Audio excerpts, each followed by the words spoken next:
ایک وقت پکاتے ہیں، 2 وقت بھوکے رہتے ہیں، بہت بری حالت ہے۔ میں نے زندگی میں کبھی ایسی بری حالت نہیں دیکھی جو میں اب دیکھ رہا ہوں۔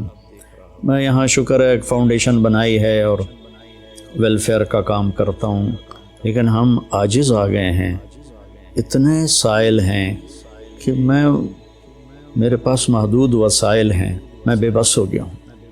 تو میری سب سے گزارش ہے کہ اپنے اللہ کی طرف رجوع کریں، اپنے اللہ سے مانگیں کہ یا اللہ ہمارے اوپر آئی ہوئی یہ سختی دور فرما دے اور ہم سے راضی ہو جا۔ جن گناہوں کی وجہ سے یا اللہ تو ناراض ہوا اور میرا دیس ایک جنگل بن گیا، یا اللہ تو ہم سب کے وہ گناہ معاف فرما۔ اس میں بھی مجرم ہوں اور 22 کروڑ عوام بشمول حکومت سب جتنے محکمے ہیں، ہم سارے اس میں مجرم ہیں کہ ہم نے اس چھوٹی سی دنیا اور چند دن کی زندگی کے پیچھے اپنے اللہ کو بھی ناراض کیا ہوا ہے، اپنے رسول کو بھی ناراض کیا ہوا ہے، اپنی قبر کو بھی آگ سے بھرا ہوا ہے اور اپنے حشر کو بھی تباہی سے ہم نے بھرا ہوا ہے۔ ہمارے سامنے صرف یہی زندگی ہے جس کا اللہ تعالیٰ کہتا ہے یعلمون ظاہرا من الحیات الدنیا وہم عن الآخرۃ ہم غافلون۔ تمہیں صرف دنیا کی زندگی معلوم ہے، تمہیں پتہ ہی نہیں ہے کہ آخرت میں کیا ہونے والا ہے۔ جب اللہ دے گا تو ایسا دے گا کہ کسی کو تصور نہیں ہو، جب اللہ پکڑے گا تو ایسا پکڑے گا کہ کسی کو تصور نہیں۔ ان بطش ربک لشدید، تیرے رب کی پکڑ انتہائی سخت ہے۔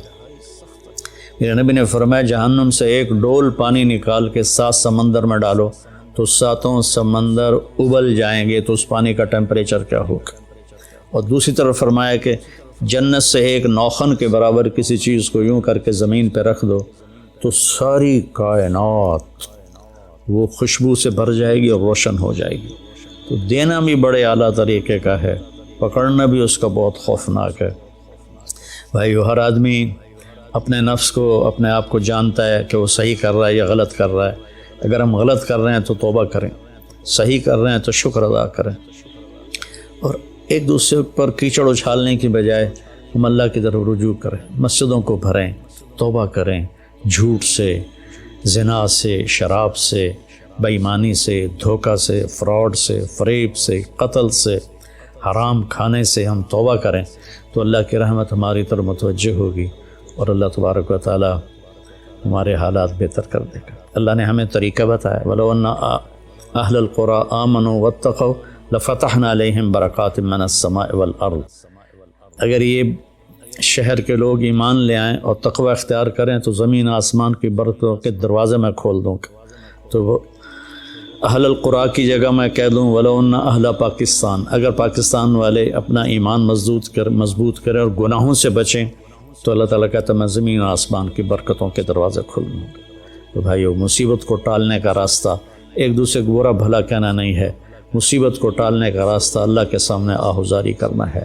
جیسی پرجا ویسا راجا، جیسے ہمارے عوام ہوں گے ویسے ہمارے حکمران ہوں گے، تو ہم اپنے اعمال کا محاسبہ کر کے اپنے آپ کو ٹھیک کریں۔ اللہ تعالیٰ ہماری ساحل اعلیٰ ہیں، دریا ہیں، پہاڑ اتنے خوبصورت ہیں کہ دیکھ کے عقل دنگ رہ جاتی ہے۔ سوئٹزرلینڈ لوگ بھول جائیں، اگر ہمارے پہاڑوں کے راستے ٹھیک ہوتے تو پوری دنیا یہاں آتی، اور ٹورزم سے پاکستان کی کمائی کہاں سے کہاں چلی جاتی۔ تو اللہ تعالیٰ نے اور ہمیں 4 موسم دیے ہیں، 4 موسم دیے ہیں، زمین کے اندر خزانے دیے ہیں، اور زمین اتنی زرخیز ہے کہ پوری دنیا میں بہت کم ملک ایسے ہوں گے جن کے پاس ایسی زمین ہو جو اللہ تعالیٰ نے ہمیں دی ہے۔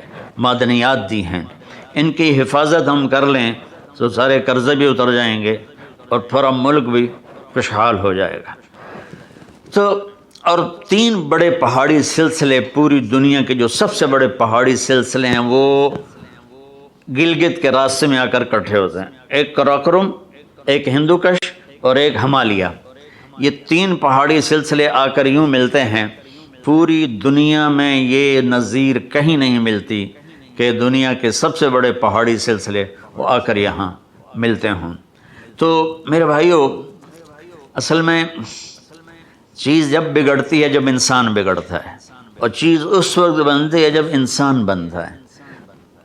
پیشے خراب نہیں ہوتے سوائے حرام کے، کوئی شراب بیچ رہا ہے، کوئی جوا کھلا رہا ہے، کوئی اس قسم کے کام کر رہا ہے، تو جو پیشے بگڑے ہیں وہ تو بڑے اچھے ہیں، لیکن اس میں جو چلا رہے ہیں نا وہ ان سے بھول ہو گئی اور وہ اپنے مقصد سے پیچھے ہٹ گئے اور اللہ تعالیٰ کو بھلا دیا، آخرت کے حساب کو بھلا دیا، جنت کا شوق مٹ گیا، جہنم کا خوف مٹ گیا۔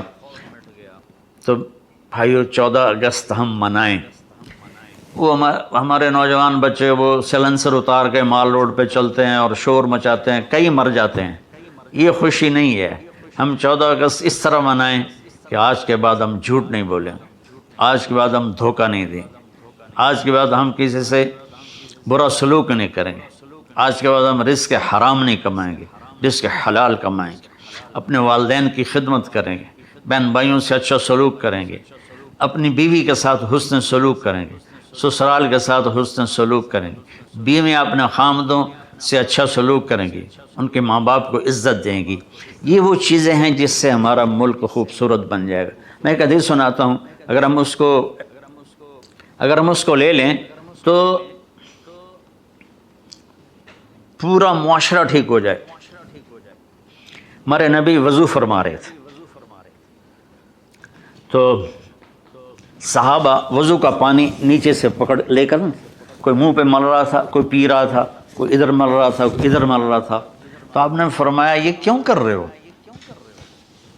کہ یا رسول اللہ آپ کی محبت میں کر رہے ہیں۔ آپ نے فرمایا محبت ایسے تھوڑا ہی ہوتی ہے، میں بتاتا ہوں مجھ سے محبت کرنے والا کون ہے۔ جو 3 کام کرے گا وہ ہے مجھ سے اور اللہ سے محبت کرنے والا، اور اس کو بشارت ہے کہ اللہ اس کا رسول بھی اس سے محبت کریں۔ تو انہوں نے فرمایا یا رسول اللہ فرمائیے۔ آپ نے فرمایا فَلْيَصْدِقِ الْحَدِيثَ إِذَا حَدَّثَ، زندگی میں جھوٹ نہ بولے، زندگی میں جھوٹ نہ بولے، سچ بولے، وہ ہے مجھ سے پیار کرنے والا، وہ ہے جس سے میں اور میرا رب بھی پیار کریں گے۔